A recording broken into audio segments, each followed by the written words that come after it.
you don't think they make any sense at all. But either way, we'll talk about them tonight with our panelists. I'll start with a lady who's sitting across from me. This is Lois Okello-Noh, who of course is a psychologist. She'll be telling us more about what are the pressures that come with people having to make those decisions about New Year's resolutions. And then we have Lee Onsongo. He's our case study tonight. He'll be telling us a little bit more about how he's managed to stay committed and faithful to his resolutions, financially and socially as well. And then we have Washeke Ndwati Omanga, who is in personal finance. She'll be giving us that particular perspective on finances, which of course is on everyone's mind at this time of the year. Thank you so much for joining us. Happy New Year to all of you. Happy New Year. Yeah, so New Year's resolutions, a lot of people could care less for them. I think some people think they're overrated. And a lot of people are completely strong and very committed to resolutions.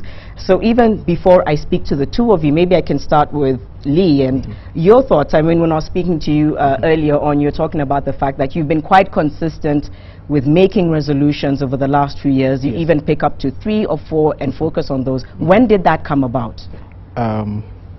Thank you, Janet, for the opportunity, and once again, Happy New Year to all our viewers today. Resolutions basically begins, setting up resolutions for a new beginning year ought to be something that has to transform our minds. Yeah, when did you start yours? But basically for me, I started when the first time I started working. Okay. That's when I realized that there is need for me to be able to be focused on that particular year that I'm transiting into. And so it began from that humble point of starting to work into where I am today. And that was a few years ago? Yeah, that was a few years ago. Has it been easy staying committed to these resolutions? Well, it's not that easy. Okay. I would say it's not that easy. But one of the things that is important that I picked up is that it's also good to have someone who is able to help you go through the process, so that whenever you are writing down your resolutions, you share it with someone. So someone is also help you to keep in check with whatever that you are doing. What's the one resolution that has been a constant over the last few years for you, the one that's always on your list? That is financial. See, Washeke, that's why we need you. It's always been finance. That's been and you normally say improve my financial expenditure and the like. All right. Obviously, very crucial. Your thoughts on setting that financial plan when the new year comes in? Is it somewhat ridiculous to do that, or is it something that people should constantly have kept in mind? What are your thoughts on finances and the New Year's resolution? Well, first of all, I believe whether it's the New Year's or at some point, everyone has to set goals. I think the definition of madness is doing the same thing and expecting a different result. And time again, people say resolutions are overrated because nothing happened. They set and set and set, but what didn't change? Their habits didn't change. So set the resolutions, because if you want to know what to change, first see where you want to go. So once you've seen where I want to go and say this year I want to achieve X, Y, Z, I'm able to start saying what do I need to achieve that. And one of the things, and I think financially why people do not like thinking far or setting resolutions as we speak, is that ultimately it will get down to, if I want to achieve this, something has to change. Usually that something is I have to spend less. And people do not want to face it's a no-no. I'd love to achieve it and continue spending recklessly, but it usually boils down to, if I want to save enough for my children's education, or I want to save enough for a deposit on a property, I want to invest more, I have to stop spending less. And that is the painful thing that most people do not want to do. I'll obviously be asking you about certain scenarios, because it's very broad, but there are scenarios that people are thinking of right now, you know, school fees and the like. I'll come back to you in just a few moments. Lois, in your view, is making that New Year's resolutions list a good idea? Yeah, Janet, mostly the New Year's resolutions have been treated more or less like euphorically. But ideally, for any human being to really operate, they need to have certain resolutions. The only thing is that New Year always brings in a change, some time that gives quite a bit of emotional feelings towards wanting to do something new. But for me, basically, somebody must have a motivation, somebody must have some way of support and affirmation, and this comes in form of resolutions. And just like Lee had put it, resolutions is not about even just the new year and how she'd put it.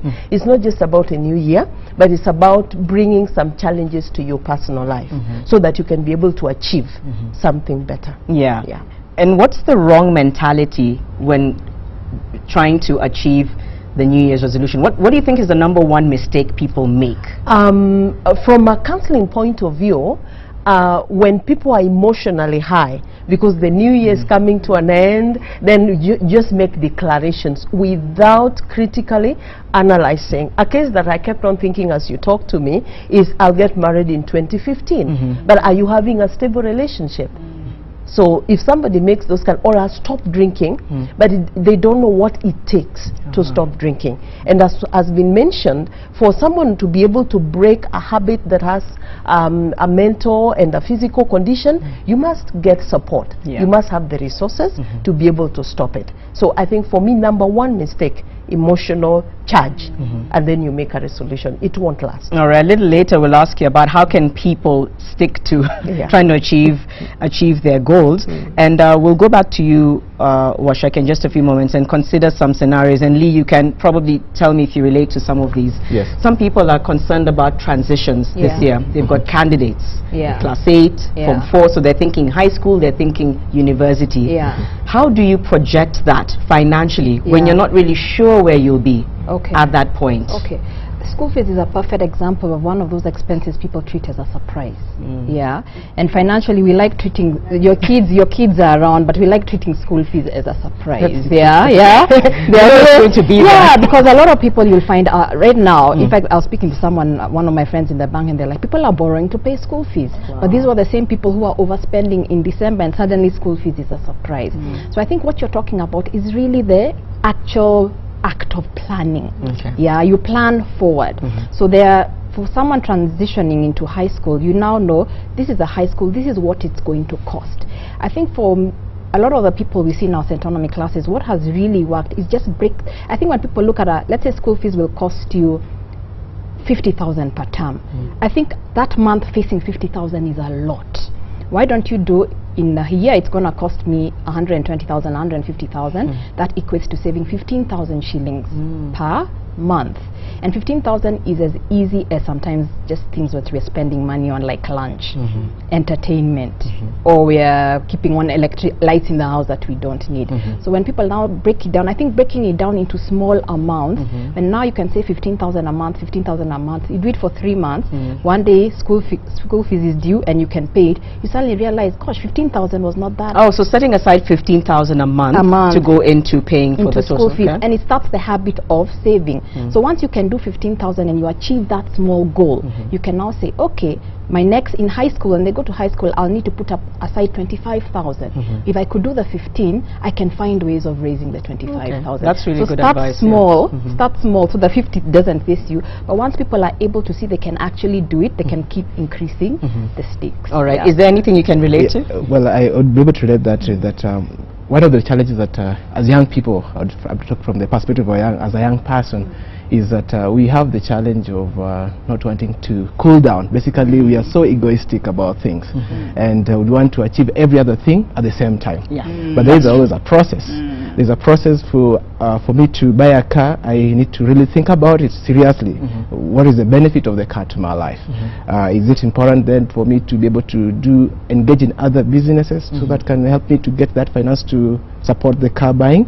So basically it's all about young people need to be trained on how to suppress some egos and wait for them to explore at some point in life. Was that something that you struggled with, or have you always kind of looked at it as logically as you're looking at it right now? Well, logically, but even at some point, even for me, there are some mistakes I've made in life that I would hope that probably I would have really focused on them better in life. Well, a good example would be a case scenario whereby I thought of buying a piece of land sometime, and basically looking at I even engaged a buyer, the seller at that point, but looking at my finances, I wasn't able, and even we wrote agreements, and that was a failure on my end. Oh, right. So you were not able to... I wasn't able to do it, yes. Okay, another major mistake that people make. Yes, yes, not looking at, it's again, I hope something happens that will enable me to do it. And Kenyans really have this deal mentality a lot of times, and even you hear people like, I'm going to get into a deal that will sort my life out, but rather than thinking through the process and what am I actually going to do to get this money. Because I think another mind block we have, apart from the spending, we never think, especially your generation, they have so much time on their hands, they never think, what can I do with this time? So apart from the money that I'm earning on my regular sources, most of them spend their Saturdays sleeping, watching TV. So you find like 3 months of the year was spent watching TV or going out. What can you do? What hobbies can you engage in? Do you have a hobby that can bring in additional income? Can you write an article? And especially in these days of the information, where if you have a modem and a phone, you can start a business venture. I think as Kenyans generally, we have to start thinking, what else can I do to create additional income? And that should be one of the things that's on people's New Year financial resolutions. How do I create more income? Me, not my employer, me. She's raised a very good point, Lois, and you come into this because I think what Washeke is saying is a reflection of something that's going on a lot. Why is that? Why is there sort of like a lack of drive, and then someone wakes up and says, but I want to make 3 million, but you haven't built up towards it? I think Washeke has just hit it well, because again, the euphoria I was talking about, you're thinking from inside, from the egoistic point of view, but you do not want to restructure the externals to be able to fit in with what you need to do.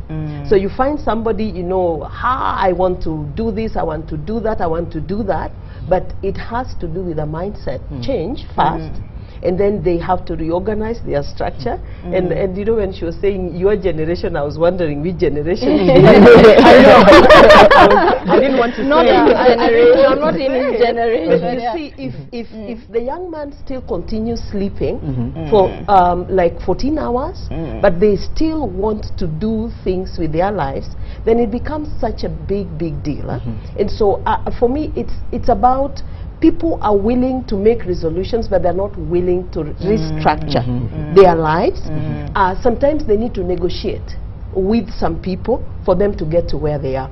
I was with a team of young people and I was asking them, you see, if you're asked by the older generation in the church to be able to meet or attend part of their meetings, and you're saying we don't need them, and yet they are the employers, they are the owners of institutions that you want to get in to get a ladder to move over, and they are not seeing you, they don't know you, you have put a rift between them. There's a disconnect, and you need to be able to achieve that. Okay, we have to take a short break, unfortunately. Please hold on to your thoughts. We'll come back to it in just a few moments. You're watching Monday Special. Share your thoughts with us. Use the hashtag Monday Special KE on Twitter or text us on 22422. We're back after this.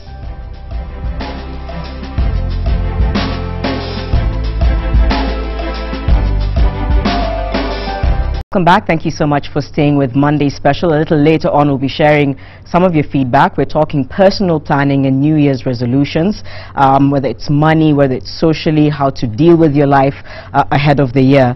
And maybe now we can get into practical solutions. For you, Washeke, some of the, perhaps even if it's 3 or 2, however many tips that people need to adopt, or adopt rather, when it comes to financial planning for the new year. What would those be? From all the people I've trained, including myself, the one that wakes people really up is tracking your expenditure. Track every cent that you are spending for a month. You will see where the loopholes are. Then follow up that with setting financial goals, and you'll be able to see, I can take this from here and actually put it into that. Thirdly, I'd also ask people, once you tracked for a month, write a budget that works for you, a budget that will enable you to say, okay, I'm going to control my spending up to this amount, and the aim of the budget is to really say, so that I can save or invest this amount that will enable me to achieve my goals. And lastly, I'll challenge people, learn something new every year.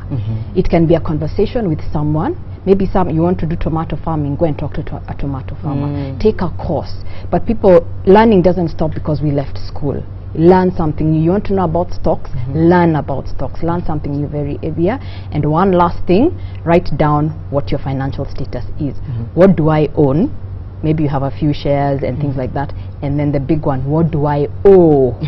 Your debts. I mean, come face to face, and it's hard, you know. People, I know I was an avoider for a very long time, but once you come face to face with your financial situation, you can't run away with it. If I want to go to the airport, I need to know I'm on Dennis Pitt Road, right? And it's actually just finding out where you are. And with that, it starts ingraining new habits, because all we're trying to do is start new habits, and people will be able to do what they want. All right. Before I come to you, Lois and Lee, this may sound it may even sound shallow to an extent, but a lot of people believe that when it comes to, when I begin to plan my finances, it takes away me being able to enjoy life, because a lot of my funds will be used to invest or to do, and I know it sounds ridiculous, but that's what a lot of people think. What would you say to that? A budget and planning actually enables you to do the things you want to do. So planning, personal financial planning is not, I'm never going to do the things I like to do. It's actually saying, you know what, when you set goals and realize what do I value in life, I actually would like to be going on a holiday once a year. You can put that into your plan, and then saying, okay, to go on a holiday once a year, it means if I carry lunch to work, I can save 10,000 shillings a month. That will be 120,000 shillings, and I can go on a holiday. So it's actually saying, asking people to understand, what do I want, and how do I plan my finances so I can achieve what I want. So include the things you like having fun, include them in there. All we're saying is you don't have to take debt to go on a holiday. All right. Powerful.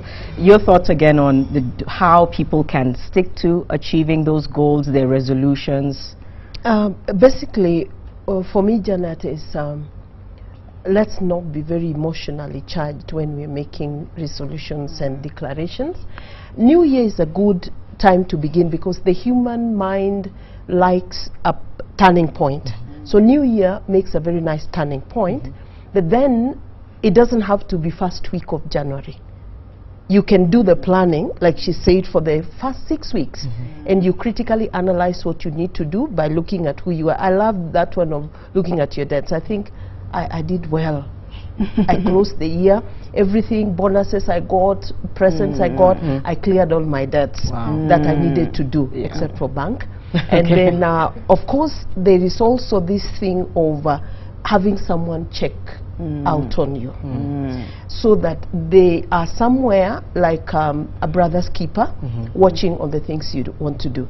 Then what is so critical for me is check, like she said, the gaps for your finances. Somebody needs to check the gap for their motivation to keep, because sometimes it's just a poor relationship, a bad peer group that is making you not keep. Sometimes it's just your kind of mental attitude that is making you not keep, because you do not want to get to a disciplined life. All right. I'll come back to you in just a few moments about one or two other scenarios that people have asked about. For you, Lee, what are some of the resolutions that you've made for 2015? Basically, I would be able to outline 3, which are so outstanding for me, which I've been able to sit and work on. And one of them, to basically improve my financial life. I've decided to go agribusiness, so I'm going to plan and get into agribusiness. And you've done your groundwork, and you've already decided which land. And all that. And number 2, I'm looking forward to get married this year. Wow, congratulations. Thank you. And last but not least, also to improve my career in terms of going back to school. So that's 3 things that I'm looking at. And you feel confident that you'll be able to see those through? Sure. All right. One of the scenarios, he's already mentioned them, weddings. Yes. A lot of people get overwhelmed thinking of something like that. Maybe you've already talked about it, but again, just taking us back to how to deal with that particular scenario. I think with a wedding, and I say this retrospectively, I wish I knew this when I was getting married. Wish you could take your advice then. I think first, prioritize what is important for you. A lot of time people are spending copious amounts of money because of other people and what other people expect them to do, but they're not going to be with you paying back the debts. Yeah. So sit down as a couple and say, what are the important things we need to have in this wedding? And then say, okay, so what are the things we can, these are the things people will not compromise on, and then say, fine, they're the things, but these are the things that we can compromise on. Someone may decide their wedding dress is much more important than whether they have a certain food at the reception. So it's up to different people, yeah? Then, if you have a couple of months, again, what happens to most people, they rush at the end. If you have a couple of months planned for it, if you can start paying suppliers in installments, if you've gotten good suppliers who you know they're not going to run away with your money, you can start paying them installments. So it doesn't, so it's not that the month before the wedding, that is when all the bills are coming up, yeah? And I really, especially if people earn on a, especially people who earn on a monthly basis, I suggest split bills into a monthly, because they're already on a monthly income system. It's much easier to have your expenditure on a monthly system as well. Okay. Yeah, yeah. Are you taking... I'm learning something that yeah. I was going to say, this is free advice on set, yeah. One of the things that I've also looked at practically, because one of the things in terms of achieving, things that I've learned in terms of achieving resolutions or basically objectives, is to be able to make smart objectives, which is specific, measurable, realistic, achievable, and time-bound. Yes, so absolutely. Okay. Yes. And I guess just people need to remember there's life after the wedding. Yes. Because I think people, you know, really throw everything into this one-day affair, and the next day they're like, okay, it all comes crashing you down. wake up to build. There's life after the wedding. All right. And Janet, something that has also helped, I think I've tried to make resolutions for the past 2 years, is widen, like from a psychologist's point of view, widen your resolutions based on personal, based on even social, based on spiritual, because certain things can come in and they just disorganize maybe the financial whatever that you wanted. Like think about when death strikes, and maybe you had some plans, maybe the other person you're planning with to make the resolutions work can actually come down, but then you can lean on other areas where perhaps you just needed to reach out to somebody. You can lean on where you just needed to reorganize your own life and then impact on somebody else. You can reach out to, like what Washeke was saying, where you can maybe just take on, you know, some happiness for you because something has come that it was unexpected. Yeah, so it's good to make resolutions that are wide and not just focus on what is for me and me and me alone. All right. Thank you. We're taking another short break. We'll be back with some of your feedback after this. Stay with Monday Special.